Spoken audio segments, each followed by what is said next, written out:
ಕ್ರಾಂತಿಭೂಮಿ world thinkers ನಲ್ಲಿ ಸ್ವಾಗತ. ನಾನು ಪೂಜಾ ಎಸ್ಪಿ.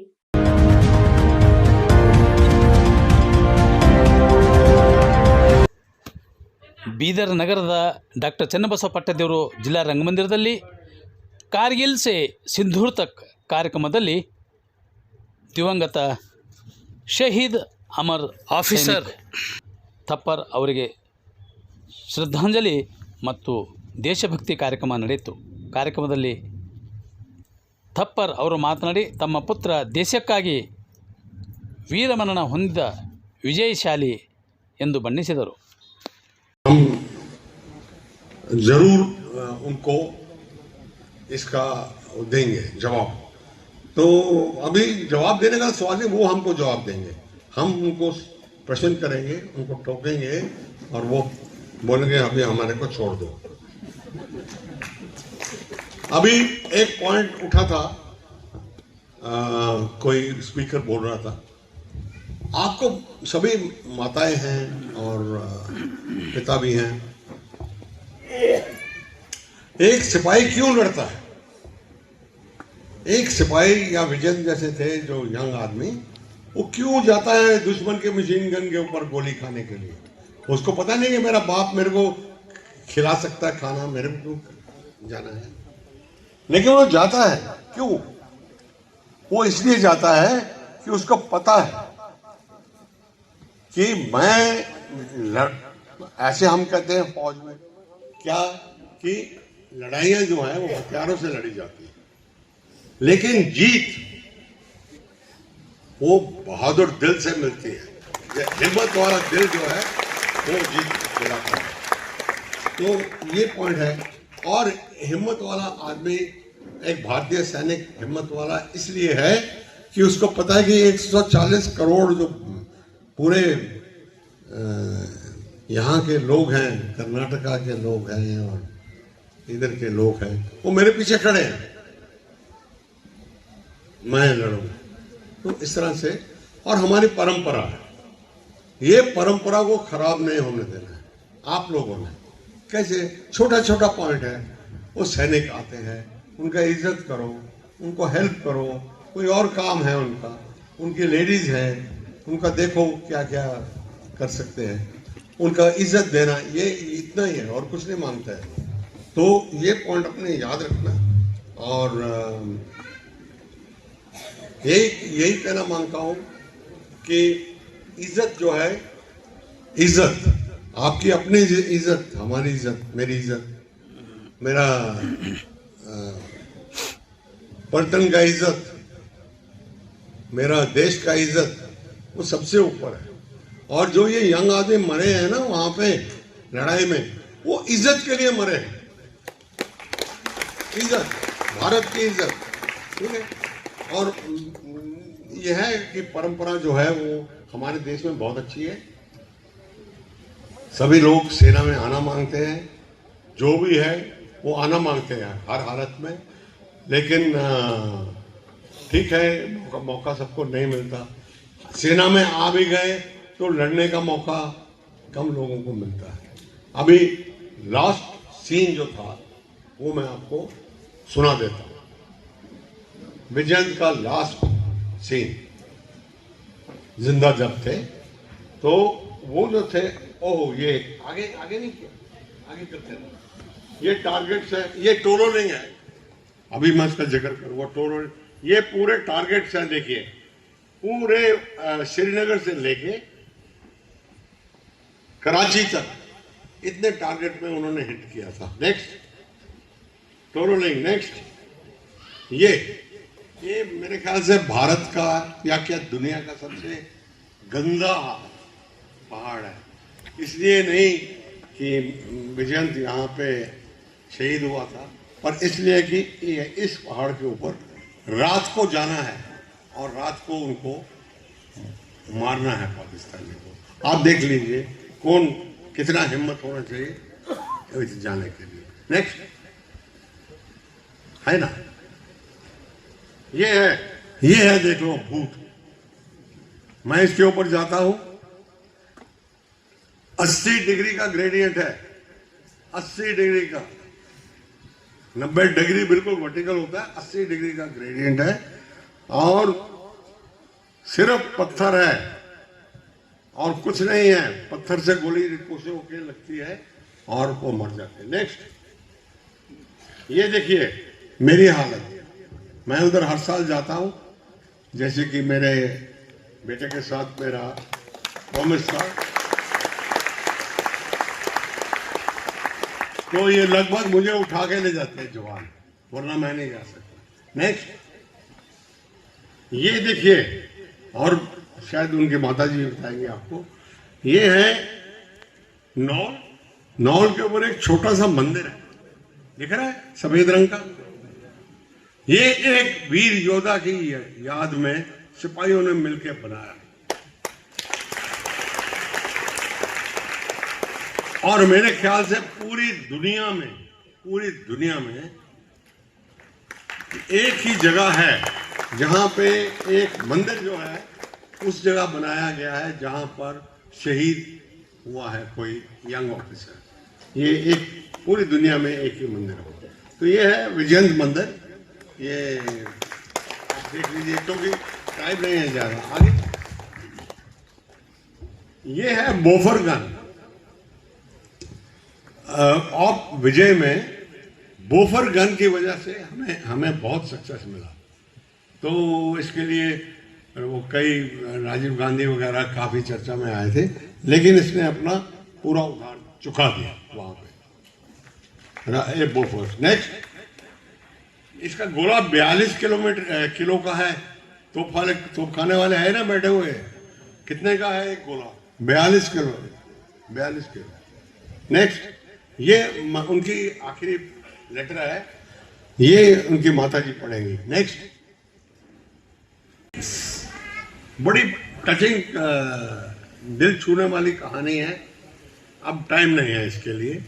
ये एक यूल्स भी माताजी बताएंगे इसके बारे में। नेक्स्ट, ये है उनके आखिरी यात्रा। हमारे देश में पहली बार ऐसी यात्रा हुई थी। आप चला दीजिए वीडियो, ये एक्चुअल है, वीडियो नहीं चल रहा।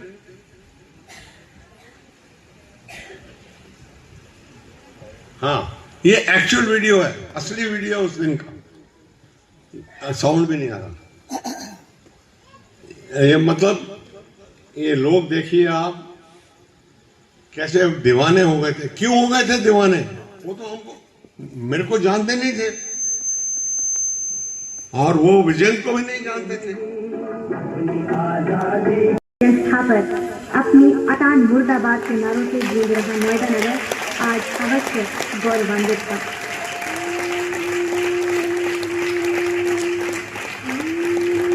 शहर में जगह जगह विजय स्थापक के पार्थिव शरीर का स्वागत हो रहा था।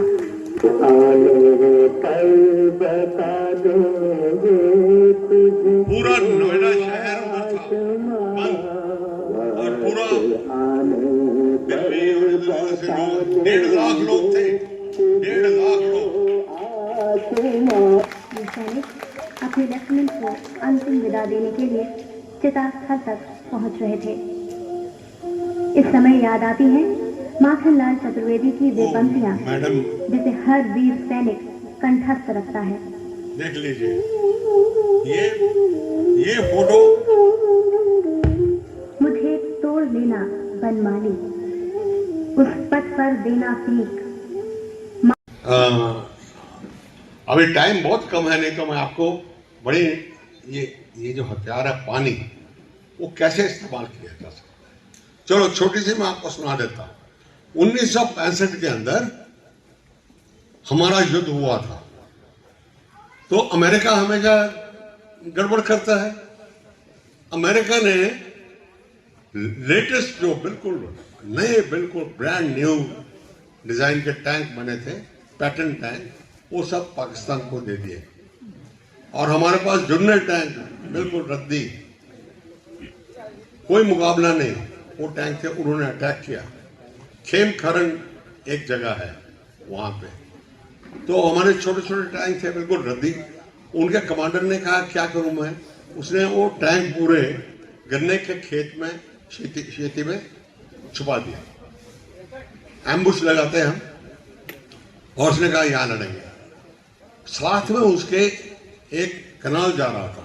पंजाब के कनाल आपने देखे होंगे, बहुत बड़े बड़े होते हैं और पानी से भरपूर होते हैं। इतना पानी होता है कुछ कहने की बात नहीं। उसने रात को वो उड़ा दिया और पूरा पानी जो था वो उधर आ गया, जो अगले दिन की लड़ाई जहां पे हुई। जैसे ही पाकिस्तानी टैंक सुबह शुरू हुए, वो मिट्टी के अंदर फंस गए, कीचड़ के अंदर फंस गए, और जो हमारे पुराने टूटे फूटे टैंक थे उनके साथ हमने मार मार के उनके 200 टैंक खत्म कर दिए। और उस जगह को बोलते हैं पैटर्न का कब्रिस्तान। अभी भी आप किताबें पढ़ोगे तो ये है। बाकी टेक्निकल चीजें मैं नहीं जाऊंगा, उसके अंदर टाइम नहीं है। सबसे जरूरी चीज है हम समझ गए, एक हम शांतिपूर्वक शांति परस्त देश, हम जो चाटा मारेगा इधर तो दूसरा चाटा इधर खाएगा।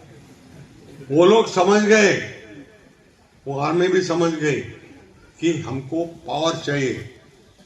पावर का मतलब ताकत चाहिए। तो ताकत किस तरह की चाहिए? एक तो मिलिट्री की ताकत चाहिए, उनको हथियार चाहिए, उनको मिसाइल चाहिए, उनको ये चाहिए, एयरफोर्स को चाहिए, वो आपको ताकत बनाता है। और उसके बाद दूसरा क्या है? दूसरा है इकोनॉमिक ताकत, पैसा। मैंने आपको एक टैंक का, एक हवाई जहाज का कॉस्ट बता दिया। अभी आप बताओ, फटीचर देश पाकिस्तान लड़ाई लड़ सकता है क्या? इतना पैसा कहां से आएगा? तो ये इसलिए ये हम लोग समझ गए कि पावरफुल होना पड़ेगा हमको। चीन का मुकाबला करना है तो हमको पावरफुल होना पड़ेगा कि नहीं? तो ये बात है। वैसे तो बहुत है मेरे पास आप लोगों को बताने के लिए, लेकिन अभी मेरे पास टाइम इतना नहीं है। तो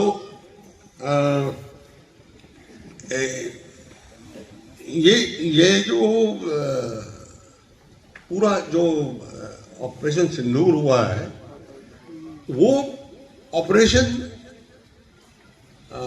विजय कारगिल का था। उनमें बहुत जमीन आसमान का फर्क है। ऑपरेशन विजय में हमारे ऊपर इतनी पाबंदियां लगाई गई थी।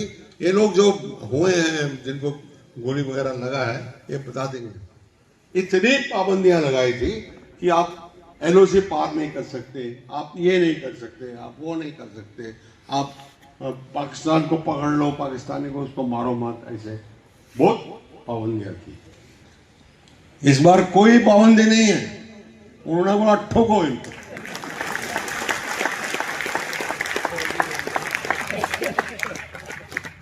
तो वो रिजल्ट बहुत अच्छा रहा, हमारे लिए रिजल्ट बहुत अच्छा रहा। सवाल ये पैदा होता है कि इतना अच्छा रिजल्ट पाने के बाद क्या हमारी देश की सिक्योरिटी अब सही है या नहीं, उसमें कोई इंप्रूवमेंट हुई या नहीं हुई? तो मैं आपसे नहीं पूछूंगा, पर आपको बता दूंगा कि मेरा जो सोचना है कि कोई इंप्रूवमेंट नहीं हुई। क्योंकि एक तो नैरेटिव वॉर होता है। नैरेटिव वॉर समझते हैं आप? प्रोपेगेंडा। अभी उन्होंने उनका प्रोपेगेंडा हमारे से अच्छा था, तो उन्होंने अपनी पब्लिक को ये बताया कि हम जीत गए। जैसे कि 71 में उन्होंने बताया था कि हम शाम की चाय श्रीनगर में पिएंगे और रात का खाना दिल्ली में खाएंगे। और वो लोग, अभी भी लोग हैं पाकिस्तान में जो मानते हैं कि 71 की लड़ाई में कोई भारतवर्ष की जीत नहीं हुई। तो इसको बोलते हैं नैरेटिव। तो नैरेटिव सेट करना या प्रोपेगेंडा करना, उसमें थोड़ा सा कमजोरी रह गया हमारा। अगली बार ऐसा नहीं होगा। क्या बचा होगा उधर, आप सोच सकते हैं। आतंकवादियों को पालता पोसता था जैसे सपेरा नागों को पालता है। वो देश का हवा निकल गया जब मिसाइल्स गिरी और मारे गए वो लोग। 50 तो जैश ए मोहम्मद के टेररिस्ट मारे गए भावलपुर में। भावलपुर पंजाब के अंदर जाके है। तो ये बड़ी डेयरिंग काम किया था हमारी सेना ने, जो वहां पे उनको ठोक दिया। बिल्कुल वो कैंप मलिया मेट हो गया। 9 आदमी जो उनका जैश ए मोहम्मद का बॉस है, उसका फैमिली का और जो बड़े लीडर थे आतंकवादी, वो मारे गए। वैसे ही दूसरा अटैक मुरीद के में हुआ, जहां पे लश्कर तैयबा है, सबसे खतरनाक, आप पढ़ते होंगे सब। उसके ऊपर भी अटैक हुआ, बहुत जबरदस्त अटैक हुआ। और वहां पर जो मरे उनमें से एक मुदस्सर नाम का एक था, जो कि जिंदल अबू जिंदल के नाम से फेमस था। उसको मार दिया गया, उनका डेप्टी था। तो ये उधर जो से जब उनका लाशें जा रही थी दफन करने के लिए, उस वक्त पाकिस्तान के गवर्नमेंट के लोग, मिनिस्टर, वो सब वहां थे। तो कोई शक नहीं रहा किसी को भी कि ये लोग इनका आपस में साथ डाला। तो इसलिए भारतीय सरकार ने एक बड़ा कदम दूसरा लिया कि अब से, जो कि बहुत पहले हो जाना चाहिए था, अब से कोई भी हमला अगर आतंकवादियों का हो, जिसका मर्जी हो, हम उसको पाकिस्तान का हमला समझकर कार्रवाई करेंगे। तो वो पाकिस्तान को बड़ा अजीब लग रहा है। और सबसे बड़ी चीज है कि इस ऑपरेशन सिंदूर में हमने एक गंदी आदत अपनी छोड़ दी। सबसे गंदी आदत वो क्या थी? रिएक्टिव। मेरे ख्याल से किसी ने बोला, वो कन्नड़ में बोल रहे थे, मैं समझा नहीं। रिएक्टिव समझते हैं कि पहले एक मुक्का खाऊंगा मैं, फिर जवाब दूंगा, वो रिएक्टिव। प्रोएक्टिव क्या होता है? पहले मैं मारूंगा, फिर तुम मुक्का मारता रहना। तो इस बार हमने प्रोएक्टिव काम किया है और इस बार वो चेक हो गए और आगे से हमेशा प्रोएक्टिव हो। अगली बात जो बहुत ही जरूरी है वो ये है कि हमेशा वो क्या धमकी दे दे। पहलवान कुश्ती से पहले पहलवान जरा मसल दिखाते हैं ना, वैसे हमारे पास परमाणु बॉम्ब है। हम पाकिस्तान के पास परमाणु बॉम्ब है। वो जो परमाणु बॉम्ब का धमकी थी वो फुस हो गई, खत्म, क्योंकि उसके हमने टुकड़े टुकड़े कर दिए। और इत्तेफाक से एक हमारी मिसाइल किरियाना हिल्स नाम की जगह पर लगी, जहां पे नजदीकी समीप उन्होंने अपने एटम और न्यूक्लियर बॉम्ब रखे हुए थे। तो वो बहुत घबरा गए कि ये तो सब कुछ उड़ा देंगे, हमें बर्बाद कर देंगे। तो ये है जो कई कई चीजें हुई है। जो एक आपको बात बता दूं, कई लोग हमेशा यही, मैं भी उनमें था, कि हम लोग अपने सेना को मॉडर्नाइज क्यों नहीं कर सकते, क्यों नहीं कर सकते। देखिए, मैं आपको बिल्कुल हिस्टोरिक जो ऐतिहासिक सच्चाई है वो बता रहा हूं कि 90 और 80 के शतक में एक पैसा भी नहीं खर्चा गया। वो एंथनी थे हमारे डिफेंस मिनिस्टर, वो कुछ नहीं खरीदना मांगते थे। और 10 साल पीछे हो गया सेना, तो अब वो 10 साल की कमी पूरी कहां से करेंगे?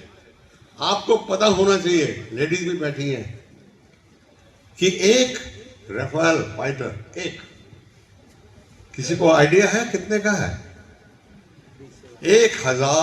1560 करोड़ का एक है। और आज के दिन में हमें 40 चाहिए। कहां से मॉडर्नाइजेशन होगी? तो कोई चारा नहीं है सिवाय हमको अपने टांगों पर खड़ा होना, आत्मनिर्भर। अपना बनेगा जेट और वो उड़ेगा, तभी हम बच सकते हैं। और एक बहुत ही महत्वपूर्ण डेवलपमेंट हुई है, बहुत ही महत्वपूर्ण, वो है जो इंडस वाटर ट्रीटी को रद्द कर दिया है। एक हमारी ट्रीटी है पाकिस्तान के साथ, बहुत एक तरफा 80% पानी उनको जाता है और 20% पानी हमको आता है। कर्नाटका में सूखा पड़ता है कि नहीं पड़ता है? पड़ता है, सब जगह पड़ता है। तो हमको पानी की जरूरत है, वो सब पानी ले जाते हैं। पानी ही, जब ये ट्रीटी हुई थी, पता नहीं क्या उनके दिमाग में था, ट्रीटी हो गई, पानी दे दिया 80% और उसके ऊपर से पैसा भी दिया उनको कैनाल बनाने के लिए। ये हालत है भारतीय उसकी, और घटिया किस्म का कल्चर है उनका, बहुत घटिया। वैसे तो मैं पाकिस्तान में पैदा हुआ था, लाहौर में, लेकिन मुझे कोई संकोच नहीं है कहने में कि इस तरह की कार्रवाई, जिस तरह की कार्रवाई पहलगाम में उन्होंने की, और पहलगाम की कार्रवाई पहली कार्रवाई नहीं है। आपको सबको पता होना चाहिए कि अगर ऑप सिंधु 1995 में होता, 1995 में होता, तो आपको ऑप सिंधु अभी नहीं करना पड़ता। आपने कश्मीर फाइल देखी है सबने? उसमें मैं वो 1995 में ऑप सिंधु हो जाना चाहिए था और पाकिस्तान को उसके जगह पे लगा देना चाहिए था, लेकिन नहीं होगा। तो ये एक बात है जो हमें अपने ध्यान में रखनी है। उसके बाद में ये है कि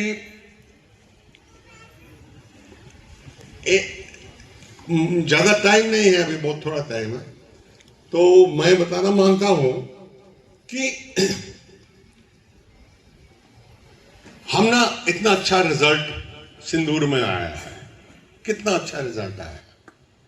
4 दिन में कोई देश नहीं है जो दूसरे देश को आज के एटमॉस्फेयर में हरा दे या घुटनों पर ले आए। कोई देश नहीं है, चाहे वो अमेरिका है या चाहे अमेरिका छोटे से देश के साथ भी लड़ेगा तो भी नहीं कर सकता है, लेकिन हम लोगों ने कर दिया। हमने पाकिस्तान को उसको घुटने पर ले आया। फिर हमने उनको काफी नुकसान पहुंचाया। ये बात नहीं है कि हमने नुकसान नहीं पहुंचाया, बहुत नुकसान पहुंचाया। मतलब कि पहले दिन ही 9 हमले हुए हमारे, हमने किए, उनके उनमें से 4 पंजाब में किए। पंजाब उनका दिल है और आज तक इंडियन आर्मी ने वो नहीं किया कि पंजाब में कुछ किया जाए। जब तक वहां पे पंजाब में नहीं होगा तब तक उनको कोई दर्द नहीं होगा। आप 50 आतंकवादी मार दीजिए, आप कश्मीरी मार दीजिए, बलोची मार दीजिए, सिंधी मार दीजिए, उनको कुछ नहीं होगा। उनको तभी दुख होता है जब पंजाबी मुसलमान मरेगा, और हमको करना चाहिए था। एक उसमें मेरा पॉइंट ये है कि हमारे डीजीएमओ ने उनके डीजीएम को जैसे ही टेररिस्ट के ऊपर अटैक खत्म हुआ उनको बता दिया कि हम और लड़ाई नहीं एस्केलेट करना चाहते, बढ़ाना नहीं चाहते। मैं समझता हूं थोड़ा सा विवाद हुआ भी है इसमें कि 1-2 दिन एक तो कम से कम और सॉर्टी कर देते ताकि उनको